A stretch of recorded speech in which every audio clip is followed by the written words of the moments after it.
Welcome to another edition of 42 Straight Years In, Volume 2, Part 3. On my crackhead update, a guy across the street got this crackhead out there cutting his yard. Grass is tall as hell. He pushed the lawnmower 2 feet and he stopped and wiped the sweat. He look around and he pushed another 2 feet. He's gonna take this fucker all day to cut a 30 by 50 yard. That's my crackhead update. Alright, y'all. Get your motherfucking shanks out and let's ride. A female teacher was raped in the classroom at the Ferguson unit. The guy was in the class masturbating, and she allegedly told him 4 or 5 times to stop. So she wrote him a disciplinary. When school was out, he hid behind the door and he raped her. The Ferguson unit is 25% understaffed. And at the Lane Murray unit, it's a female unit, a parole officer was found not guilty of rape and sexual assault. Females prisoners claim that when they would go in for a parole interview, he would tell them, hey, I know where your kids and where you live at on the outside. I'm gonna go kill your kids and your family if you don't have sex with me. Them fucking skanks is just full of shit. There's no fucking parole officers that fucking stupid. They got the Me Too movement down packed inside of a prison. And they're gonna do anything to get a time cut or to get released. Snakes at its best. Texas prison system is the rape capital of the prison world. Also, 42 inmates have died of COVID-19 and 7 staff members at TDCJ. 10 alone at the Wynn unit in Huntsville, Texas.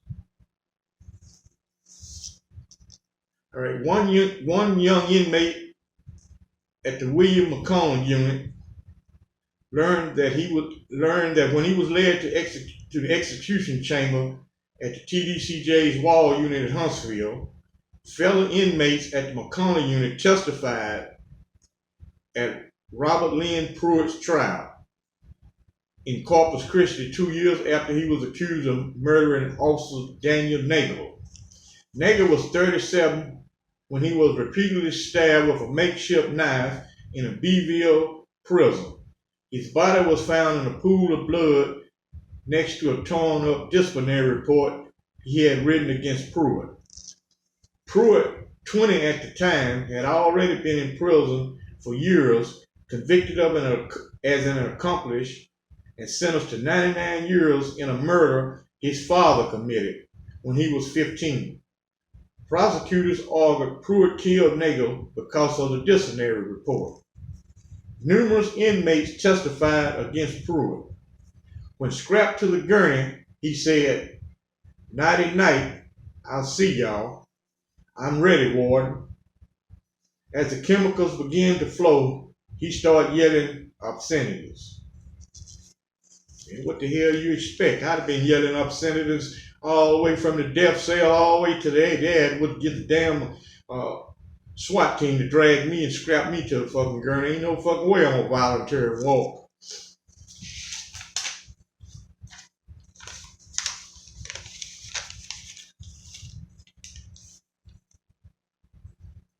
Yeah, I have said in previous videos, for a short time, I was allowed to work in the count room at the Ramee Unit with Wildcat.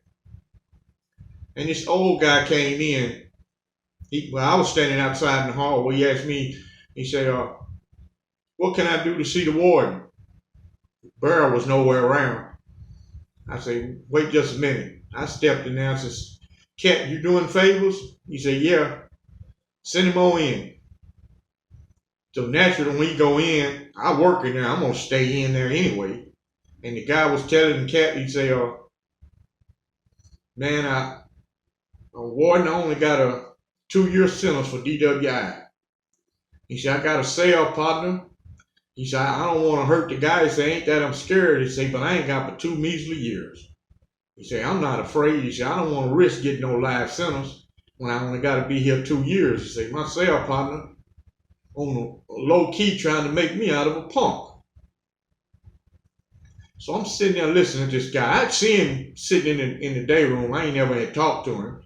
You tell him, the guy, he ain't no hardcore dude. So Cat said, I don't know why in the hell Huntsville classification keeps sending guys like you over here. He said, this fucking prison is for hardcore guys. There's no fucking way in the world you supposed to be here. So I chimed in. I said, say, Cat. I said, hell, he'll make a good fucking trustee. I know you can use some more some more tractor drivers or some dog boys. He said, Warden, I paid the building to him to 5 bags of coffee to move me to another cell. They never would move me. This is my time to get even with their stupid ass. I got Cat's ear. And I tell him, I say, Cat or Dog Eyes took this man's money and didn't even move him. And I said, that's a damn shame. He said, get on that phone and call old Dog Eyes down to my office. So it took about 5 minutes. Dog Eyes showed up, knocked on the door. He said, come on in. He got in there and said, what kind of shit you playing down there? This man paid 5 fucking bags of coffee to move to another cell, and he didn't move. He said, now that's pissing me off. He said, you don't want me pissed off. He said, I want that man to get his fucking money back, and I'm going to move him to a trustee dome, and you better not fuck with him. So this man did have a little empathy in him. He could look at this guy. Poor old guy done worked hard all his life. He just liked to drink and was continually getting all these fucking DWIs. Cat told him, said, man, you not cut for this type of shit. He said, you need to stop drinking altogether, dude. He said, you cannot handle this shit here. He said, these fuckers will run you fucking crazy. And I met this guy I used to sit and talk to. He was from Louisiana. Man, this man can crack fucking jokes all day long. He's a good guy. He could do that fucking field work, man. He worked like a fucking Hebrew slave out in them fields. And one day it was mail call. Well, building tunnels passed the mail out. Back then, they didn't use guards. Inmate passed the mail out. So after mail call, I had me a stack of fucking mail from a lawyer, my mama, and a couple other people that wrote me letters. I'm sitting there reading my mail, and I see tears come in his eye. I knew he done got some bad fucking news. And I talked to him. I said, damn, Snag, you want to talk about it? Name Snag Daniels. I said, man, you want to talk about it? He said, man, my wife and kid ain't got food. They ain't got nowhere to live, man. He showed me the letter. I don't want to read it. It's his personal shit. He said, no, man, go ahead and read it. You know, I always was curious. He always would talk about his wife and stuff, but he never had money. So, me, I was the kind of dude, if I saw you was a straight up guy, well, I had money all the fucking time. And I didn't smoke cigarettes. I didn't drink coffee. I ran a cigarette store. I got crafts, merchandise I'm selling. I ain't never hurting for money. So I would look out for you if you was a straight up fucking dude. And me and him sit and talk, man. He said, man, I got to get out of this motherfucker. He said, man, my wife, he said, I met that girl when she was a young girl. And she depended on me. She don't know jack shit. She depended on me. He said, I got caught up with this fucking case. He had 10 years, which he was going to do, no more than 20 months on it. And they was going to release him. But he need to go now. And he was in one hole with me.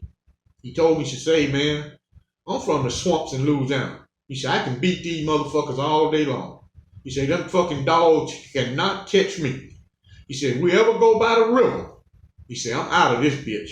He said, I'm out, man. He said, they're just going to have to kill me. My wife and kid is not going to suffer.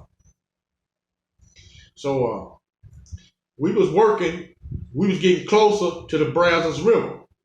Now, I would overhear the major tell, oh, Lord, where to take the field for us to work. And I had been out there a long time. I knew all the name of the work spots. And I heard him this morning say, hey, we're going to be working on River Road, Turn Road. So I tell him, I said, say, man, we going to the river. That morning, I can tell he not being himself. He working like he normally do, but you can tell he got something on his fucking mind. We go in that evening. He said, man, I said, man, I ain't got no cash money, because back then we didn't have no reason to have cash money. So I gave him 4 jars of peanut butter. He put it in some bread sacks and stuff, tried to make it waterproof, and some cans of sardine. So he took that back to work with him when we turned back out at 1 o'clock. Man, we working one hole. We close to the fucking Brazos. That area of the Brazos moves swift as hell. We can see the logs and tree limbs floating down this motherfucker. I can tell he gonna go for the gusto. He took his fucking shoes off. They turning the trailers around. When you see Red Ryder tell the tractor driver to turn the trailers around, you know about 15 minutes it's gonna be time to go in. And I walked over there by him. He said, say, man, pray for me.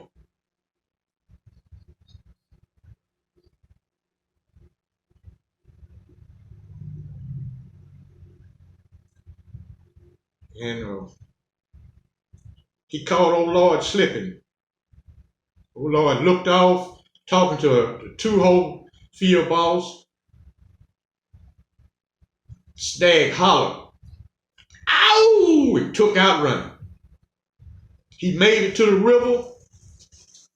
They wasn't used to nobody just making a stupid move like that.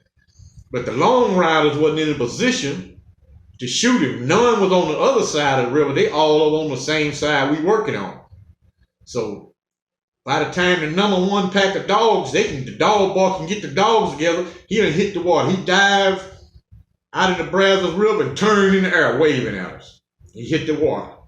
And they rolled up there and just went to shoot. Shoot, they made all of us sit on the ground. They called for Wildcat. He came out and they ordered some more dogs from the Ramee Unit to get on both sides of the river to see if they can pick up a scent. They finally took us in after about an hour. About 11 o'clock that night, like I've said in previous video, building tunnels was like the CIA or the FBI. If somebody escaped, they automatically gonna ask the building tunnel, who did that guy socialize with on that cell block? So I'm the guy that he talked to all the fucking time. I'd be damned if they didn't call me down about 11 o'clock that night.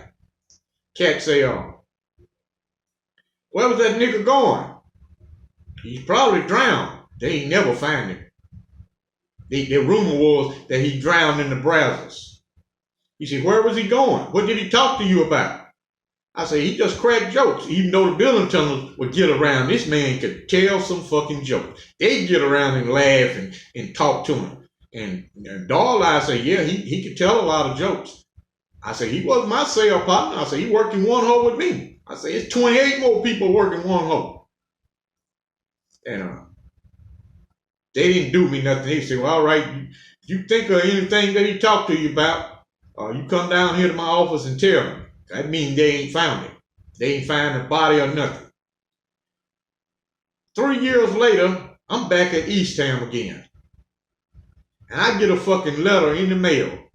Louisiana, time stamped, but no return address. And in the letter, it was 3 sentences. He said, hey man, hope this letter find you in the best of health. Hey man, I'm doing good. And my wife and kid is all right. So he made it.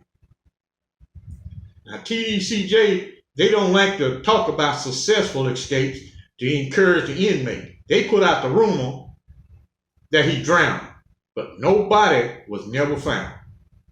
And as of this day, they never brought Snag Daniels back. He told me, he said, man, I'm going to get my wife and kids. We going to the swamps. He said, I'm going to live happily ever after. He said, I know how to survive there. He said, I'm not coming back to Texas no more. He said, I'm going to stay low key and I'm going to make it. Because he'd see so many dumb guys escape and get caught up trying to pull a robbery and all that shit. He just was a poor country boy.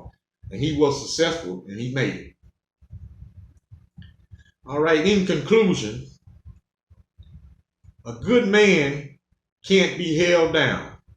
And a bad one will always stay down. Like and subscribe. I thank you for watching. Keep your motherfucking shanks ready. We might have to ride at a moment's notice. Be prepared. Thank you.